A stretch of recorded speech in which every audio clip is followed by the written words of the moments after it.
A gente vai entrar agora, o Congresso então faz essa sessão, a gente vai ouvir o que diz o presidente do Senado, Rodrigo Pacheco. Da República de Cabo Verde, José Maria Pereira Neves, também ao presidente da República de Guiné-Bissau, senhor Umaru Sissoko Embalo. É com muita satisfação que nós os recebemos nesta sessão solene do Congresso Nacional destinada a celebrar o bicentenário da independência do Brasil. Cumprimento todos os senhores deputados, senhoras deputadas, senhores senadores, senhoras senadoras, todas as autoridades aqui já devidamente nominadas. Celebramos hoje, neste dia 8, após a data emblemática de 7 de setembro, a nossa independência, 200 anos de independência do Brasil. Um dos eventos cívicos de maior significado político da nossa ainda jovem e promissora nação. Sem dúvida, o enredo que culminou no Grito do Ipiranga é digno de orgulho para todo o país. Sua simbologia desperta algo de muito valioso em nosso espírito coletivo.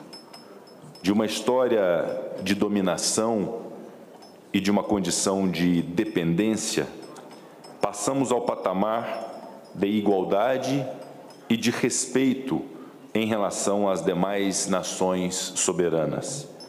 E ganhamos identidade própria e relevante.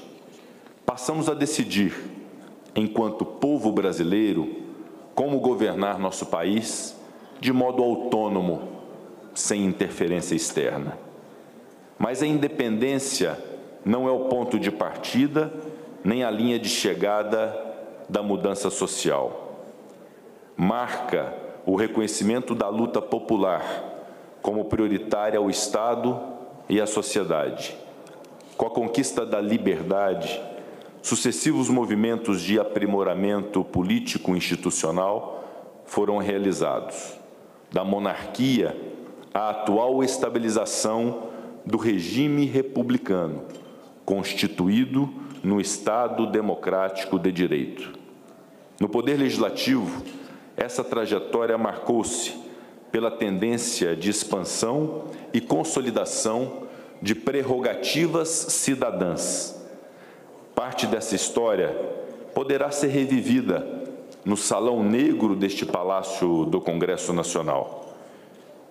Inauguramos hoje a exposição 200 anos de cidadania, o povo e o parlamento, organizada em conjunto pelo Museu do Senado e pelo Centro Cultural da Câmara dos Deputados. Como a exposição retrata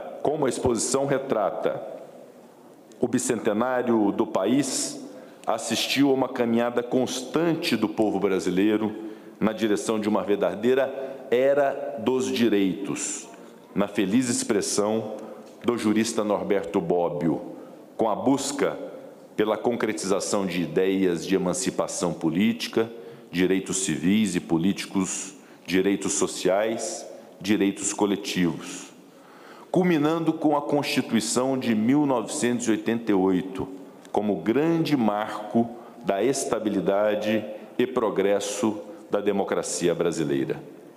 O caminho até aqui, cheio de percalços, não foi fácil, inclusive com períodos marcados pela obscuridade dos odiosos regimes autoritários e repressivos.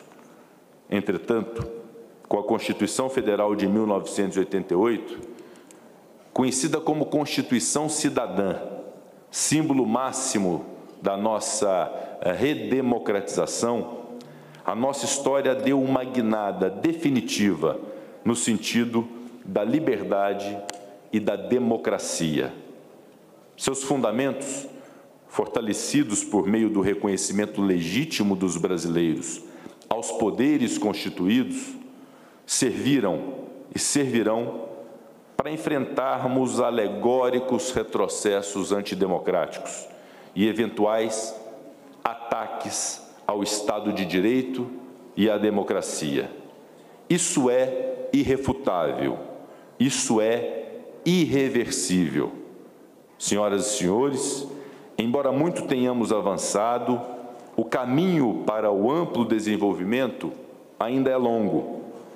Uma radiografia das condições econômicas, políticas e sociais aponta um quadro ainda precário no Brasil, exigindo de todos esforços para uma melhora significativa do Estado brasileiro. Diante disso, precisamos analisar o que falhou e, mais importante, o que podemos fazer para mudar esse cenário. Isso só é possível com planejamento, muito trabalho, senso público, otimismo e união nacional, que devem marcar nossas ações. E trata-se de um compromisso inalienável do Congresso Nacional, o de promover transformações cruciais para desatarmos os nós estruturais de nossa sociedade e de nossa nação.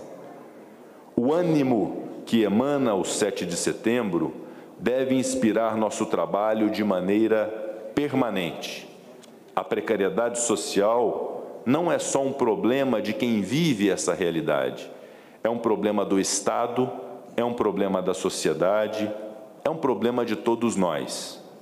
A permanência desses problemas no nosso cotidiano reforça a importância de medidas que viabilizem o desenvolvimento econômico e social do país mais do que nunca. É fundamental que tenhamos um projeto nacional que possibilite um efetivo desenvolvimento social e econômico. Um projeto que conduza a um aproveitamento planejado, racional, sustentável das riquezas e dos potenciais do país. Um projeto que culmine na verdadeira melhoria das condições de vida da população brasileira. Igualmente, é fundamental que esse projeto siga e aprofunde os princípios republicanos e democráticos dos quais nós não podemos nos afastar. Eu gostaria, nesse momento, de sublinhar a relevância dos laços de amizade fraterna que temos com Portugal.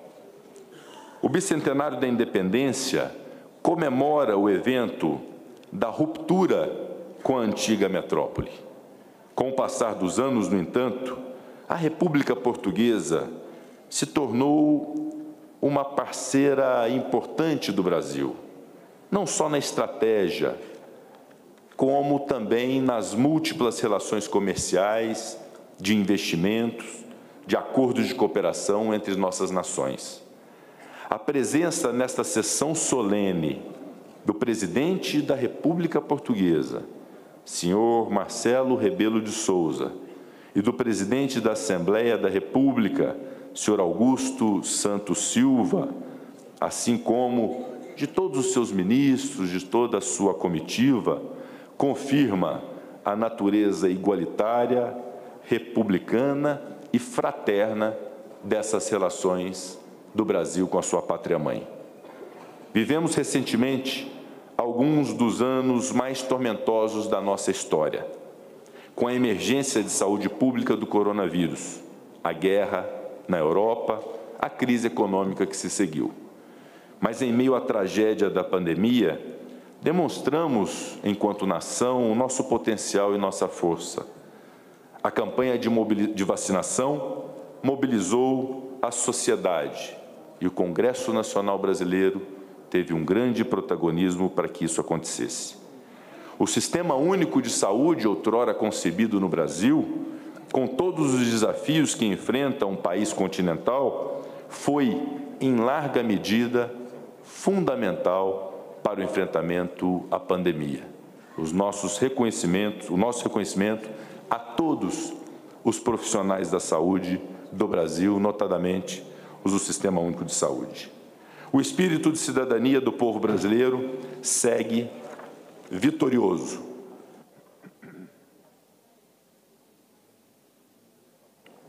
Nós, congressistas, devemos nos inspirar nesse exemplo.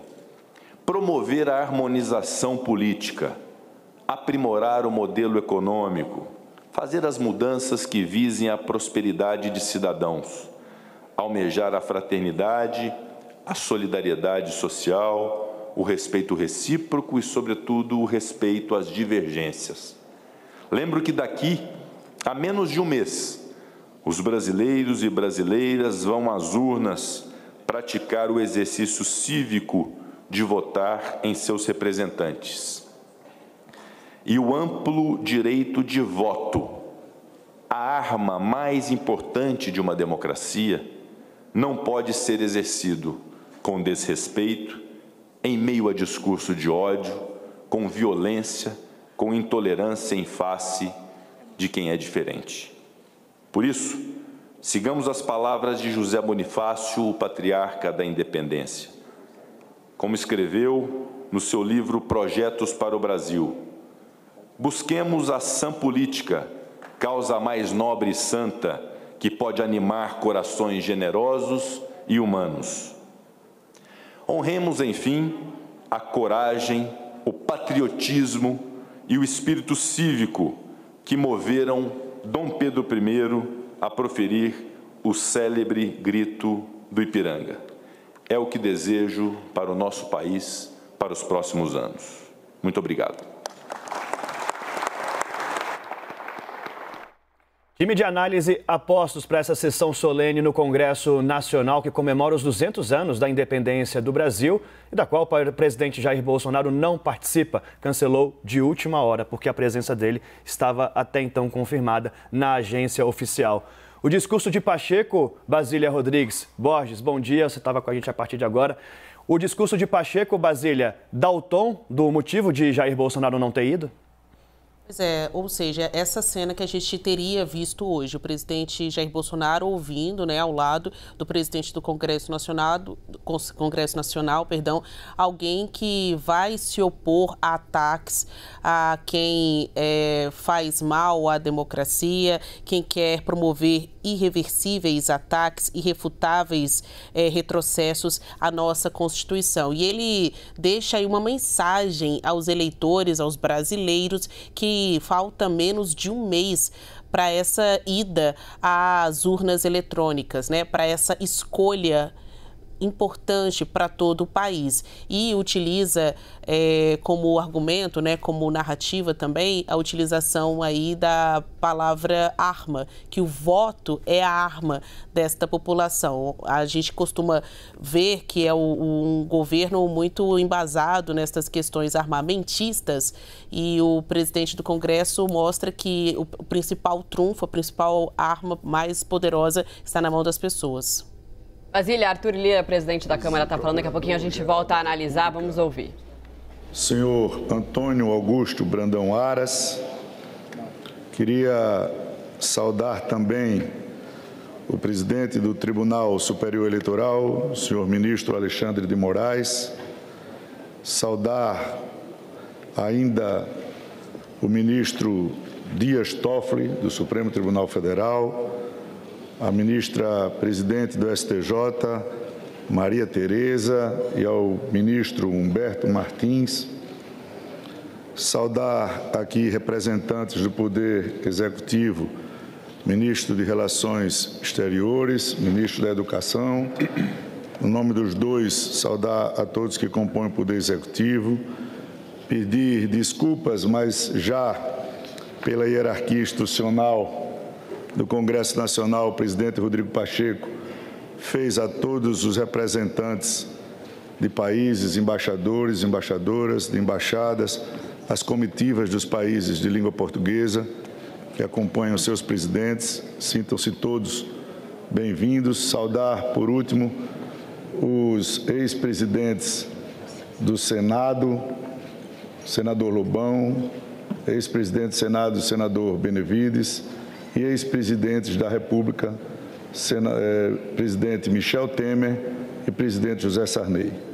No nome dos dois, saudar a todos os senhores e senhoras que se fazem presentes nesta sessão conjunta do Congresso Nacional, senadores e deputados, senadoras e deputadas. Há 200 anos, o Brasil se tornava independente de Portugal e inaugurava o processo de emancipação política e econômica que nos tornaria a grande nação que somos hoje. Para que esse processo tivesse início e evoluísse, houve uma série de eventos, movimentos e personagens articulados de maneira a selar nosso destino de país independente.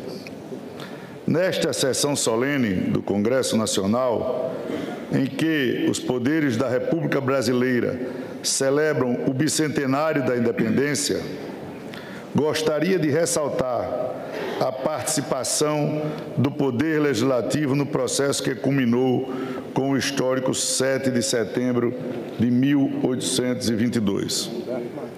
Quando a exitosa Revolução Liberal do Porto exigiu que a monarquia absolutista portuguesa se transformasse em monarquia constitucional, instituiu-se o primeiro parlamento moderno de Portugal. As Cortes de Lisboa, incumbidas de escrever a primeira Constituição portuguesa. Instaladas em 1821, constituíram-se estas Cortes de parlamentares eleitos por Portugal e parlamentares eleitos pelas províncias brasileiras, já que o Brasil, desde 1815, tinha o mesmo status de reino que Portugal. Foi com entusiasmo que esses deputados pioneiros abraçaram a tarefa legislativa, mas logo divergências irreconciliáveis os dividiram. Propugnavam os constituintes portugueses a intenção de devolver ao Brasil a antiga condição política e econômica de colônia. A rejeição de tal proposta provocou discussões acirradas, assim como manifestações contundentes dos parlamentares brasileiros, evidentemente contrários a tal ideia. Tanto lá quanto em terras brasileiras, o projeto separatista encontrava solo apropriado para germinar. Senhoras e senhores, se por um lado as Cortes abrigavam um conflito de interesses que não encontrou consenso, por outros foram inspiração para que nosso país estabelecesse seu próprio parlamento. Esta instituição, que serve à nossa democracia há quase 200 anos, dando voz ao povo por meio de seus representantes. Não me posso excusar da lembrança de que a participação brasileira nas Cortes de Lisboa representou um marco importante na evolução da nossa estrutura política, na consolidação da divisão entre os poderes e na solidificação da experiência do voto no Brasil. Este ano do bicentenário da independência brasileira coincide com o ano de eleições presidenciais e de eleições legislativas federais, distritais e estaduais. Destaco, portanto, a chance de os cidadãos brasileiros, por meio do seu voto consciente, fortalecerem nossa democracia e este parlamento, de modo que ele continue a exercer a importante tarefa de acolher diferentes aspirações e transformá-las em balizas coletivas. Diretrizes que beneficiem toda a sociedade, de modo justo e equânime, e contribuam para o desenvolvimento deste país. As celebrações do bicentenário da independência nos têm convidado a refletir sobre a nação que construímos nos últimos 200 anos. Olhando para o futuro, que país construiremos nos próximos 100 anos? Que Brasil desejamos que seja celebrado no tricentenário da independência? Desde 2017, a Câmara dos Deputados tem promovido estudos, eventos e debates em torno dos 200 anos da independência do Brasil. Foram realizadas 6 importantes exposições, publicada série de livros pelo selo Edições da Câmara, exibida animação em projeção imersiva, produzidos podcasts, lançados selos comemorativos em parceria com os Correios, efetivada a iluminação do Congresso Nacional em verde e amarelo e promovido o seminário O Movimento da Independência. Ontem e hoje, 200 anos Independência do Brasil. Cumprimento os nobres deputados, o ex-deputado Evandro Gussi e o deputado Henrico Mizassi, respectivamente presidentes da primeira e da segunda Comissão Especial Curadora do Bicentenário da Independência do Brasil, assim como os demais membros pelo trabalho primoroso e por valorosas iniciativas que muito contribuíram para a relevância da comemoração do Bicentenário da Independência no país. Agradeço ainda ao Centro Cultural da Câmara dos Deputados, ao Centro de Documentação e Informação e à Consultoria Legislativa, pelo inestimável apoio técnico, estendendo a mesma manifestação aos servidores envolvidos no planejamento e na execução das atividades comemorativas. Por fim, agradeço a Portugal o abraço fraterno e o profundo respeito desta Casa Legislativa. Embora unidos por grande afeto, pela admiração mútua, pelas boas relações diplomáticas e comerciais, por nossa cultura comum, pelo sentimento lusófono, por nossa história compartilhada. Muito obrigado a todos.